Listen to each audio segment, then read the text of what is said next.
Hi, soul warriors. Do you want to be called that? Do you like that term? It just came to my head and I was thinking maybe I should call them soul warriors because of the kind of content that I'm going to be producing and that I have started producing. So last night I only slept for about 4 hours, which is unusual for me. Normally I sleep at least 6-7 hours, but I only slept for 4 hours last night and my mind was buzzing. And it's a nice buzzing. It's like the kind when you're like really excited about something. And last night I just really struggled to stay asleep, to go to sleep and then to stay asleep. And I was just so excited. First of all, thank you so much for the additional, let's say about 200 subscribers that have joined in like the past week on my channel. It's so great to have you here in this space. And I really hope that, we can all connect over the coming months and years and, we can build something great together here. So thank you so much for coming. But have you seen like a shift in how I just spoke then compared to how I've spoken in previous videos? I've never really embraced being on YouTube properly before. I always used to come in here like forcing myself to come on YouTube when I felt like I had a message to share, which I just couldn't push back any longer. I wasn't coming on here with that sort of impulse inside me, like a happy impulse, like me thinking I want to go on there because I really enjoy being on here. And for the past few months I've been doing a lot of shadow work, a lot of emotional clearings and a lot of introspection. And I'm a very introspective person anyway. I reflect really deeply and I introspect a lot, to the point where sometimes I think that that's not even normal and I'm just like, why am I thinking so hard, or why am I like reflecting so much? And I got to a point where, in these recent months I was doing all of this, and then about a week ago, just before I started uploading again on YouTube, I had a dream that the dream was basically telling me that I've done enough. And if I carry on, I'm going to be like overdoing it. So I've kind of like paused and I was like, okay, you know what? Now it's time for me to stop hiding.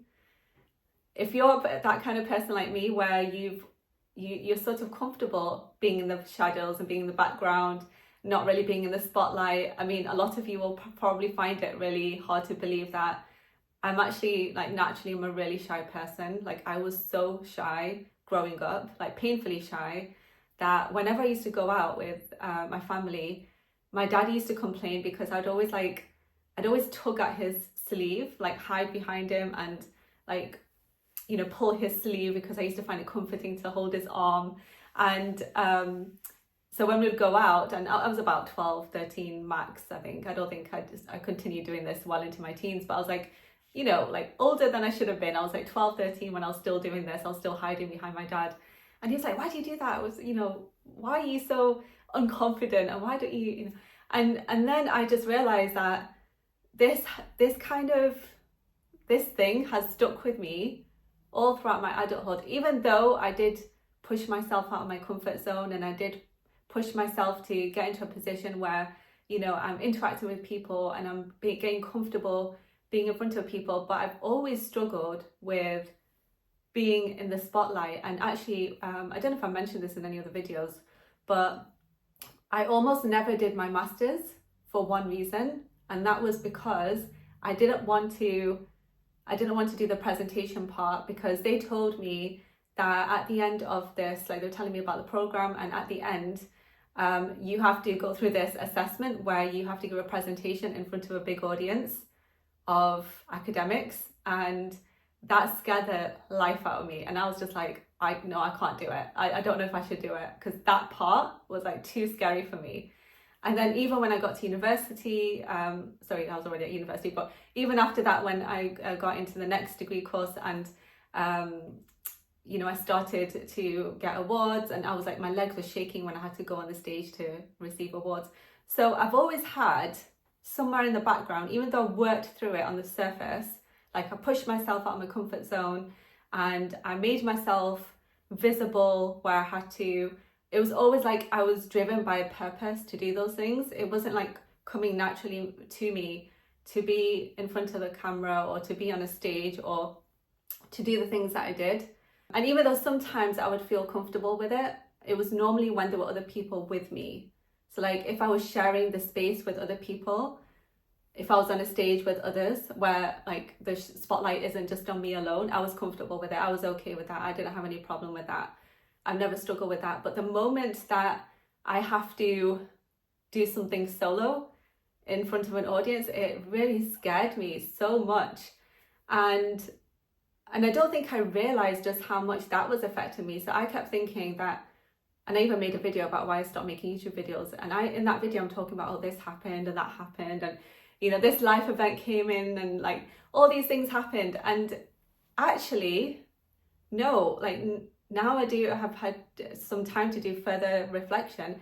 I realized that when I really want to do something, then I will move mountains to do it. So clearly there was something holding me back that was a bit deeper than just events that were unfolding around me. So it wasn't just a matter of, oh, I need some more quiet space or I needed, you know, some more headspace. It wasn't about that. It was something deeper. It was more than just wanting perfectionism. It was this deep fear I had of being seen. And that fear of being seen has held me back. You know, there are so many people who, when they make YouTube videos and they start to get like a good number of views, because obviously my channel is quite small. It's been small for a while, but I really appreciate all the people that have stayed with me, and I've seen very few people like leave my channel, which is amazing because, you know, my content has evolved. So I was obviously initially talking about PhD related stuff and, you know, like how to get through different stages of the writing and how to pass Survivor. And since then, my channel has evolved and I've had so many long hiatuses. I don't know if that's a plural of hiatus, but I've had long periods of silence like in between. And it's just this thinking that I had that I was scared of being seen. And then I used to bring all these like, you know, all these sorts of unconscious beliefs to reassure myself, that almost to like consolidate that fear of being seen. So it was really bizarre that I never really understood that I'm really so scared of being seen. I kept blaming one thing or the other. And it was only in these past number of months that I realized that this was actually at the heart of the matter. I just had this fear of being seen. And I've cleared that now. So I think, you know, now for the first time, this is a reason why I'm now actually truly enjoying coming on YouTube, interacting with you all, not just to send a message, but to truly connect and to truly feel happy to be in this space, to truly have my face on, you know, to feel happy, to feel content to have my face on the camera. Because even, you know, with that, I had a lot of objections to it. I was just like, oh, you know, maybe I should just make videos and not show myself and, you know, just do it. I don't even know how to make those kind of videos, by the way. But I actually genuinely enjoy channels like where you see people talking on camera and you can feel like you get to know that person, and when they have a message and they deliver it personally rather than just through, you know, writing on the screen, it becomes a lot more relatable and it becomes like a lot more impactful as well. So yeah, I just thought I'd share these thoughts because, oh my gosh, what a shift I'm feeling internally. And also, I want to give you some inspiration as well, that if you're feeling this way, if you feel that you're trying to accomplish something or you're trying to get over an obstacle that's in your path and you don't know how to do it, or you're feeling conflicted, then it sometimes is a good idea to just sort of spend some time like in your own company. So I spend a lot of time when I'm doing this like emotional clearing stuff on my own, like sometimes hours in a row. And I've actually done this practice for a long time, but not as intensively as I did in the last few months. So I've sat, you know, like when I was in my 20s, I used to like sometimes sit in isolation for a few hours at a time just to like sit with my thoughts, especially when there's a lot of noise. You know, I felt like there was a lot of noise. I'm an empath, so I really had an issue with like absorbing people's energies and not really knowing how to shield my own energy. And I feel like now I've become a bit better at that, so I can sort of shield energies from me. And of course, you know, with my connection to the Quran and to Allah's verses, that is easier to do as well, because, you know, we have Surah Falaq, we have Surah Nas to protect ourselves. But in addition to that, like your intention and, you know, additional work that you can do as well to protect yourself from other people's energies can be so important for your growth, and your growth not just personally but even professionally, etc. I think it's really important and it's really instrumental. Like I've always held myself back. Even at work I used to hold myself back, and I just never, I don't think I reached the potential that I could have because I held myself back. I was afraid of being seen for a very long time. And I think I finally overcome that. And you know what? It feels great. It feels great. And it's so worth doing. It's so worth just sitting with yourself and hearing what's coming out and letting it surface. And, you know, I've been having dreams and I've been writing them down so that I can understand them. And doing that exercise as well has really helped me to figure out what my subconscious mind is trying to tell me. Even those dreams that, you know, you just think, oh, they're just like mumble jumble. But actually, if you remember them and then you write it down and then you can think about it and you're like, oh, okay, yeah, I understand where that's coming from.